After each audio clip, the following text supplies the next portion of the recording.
S'il y a beaucoup de cavaliers dans notre pays, il y a aussi beaucoup de personnes qui ne connaissent pas bien les chevaux et qui ne savent pas comment se comporter en présence de cavaliers sur la voie publique.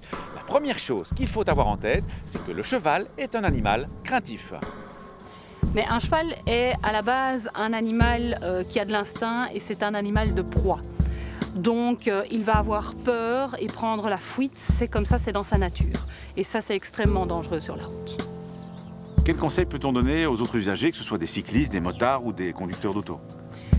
Surtout de tenir ses distances, de ralentir à l'approche d'un cheval. En tant que vélo, de signaler sa présence par un petit appel vocal, c'est très bien aussi.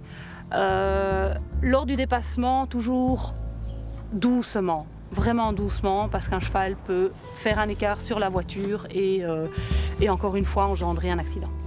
On évite le bruit aussi, surtout. Oui, le bruit, les klaxons, etc., il faut vraiment éviter parce que bon, mais ça n'a pas d'utilité de toute façon. Et aux cavaliers qui devraient ou voudraient aller sur la chaussée, que peut-on leur conseiller? Déjà, le cavalier doit être expérimenté, premièrement. Le cheval doit être dressé correctement, même si un cheval, même dressé, a toujours des réactions parce que ça reste un animal vivant et il a des sentiments. Si le code de la route impose aux autres usagers quelques règles de prudence en présence de cavaliers, eh bien le code de la route prévoit aussi des règles que les cavaliers doivent respecter. En voici les principales. Un cavalier doit donc, comme tout conducteur, faire en sorte de maîtriser sa monture, même si c'est parfois plus facile à dire qu'à faire, comme on vient de le voir. En tant que conducteur, il doit respecter les règles générales qui concernent tous les conducteurs, comme l'interdiction de manipuler son GSM ou de dépasser 0,5 g d'alcool dans le sang. Le cavalier doit circuler le plus près possible du bord droit de la chaussée et n'est pas admis sur les trottoirs ou les pistes cyclables par exemple. Par contre, en dehors des agglomérations, il peut emprunter un accotement de plein pied situé à droite de la route. Le cavalier doit indiquer ses changements de direction par un mouvement du bras. Pour la vitesse, galoper en agglomération lui est strictement interdit. Par contre, les cavaliers peuvent circuler à deux de front, même si la file indienne reste préférable.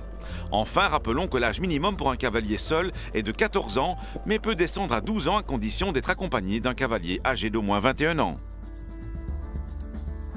La plupart du temps, les cavaliers essayent d'éviter les axes les plus fréquentés. Et s'ils le font quand même, c'est généralement parce qu'ils ont ainsi l'occasion de rejoindre un endroit plus calme.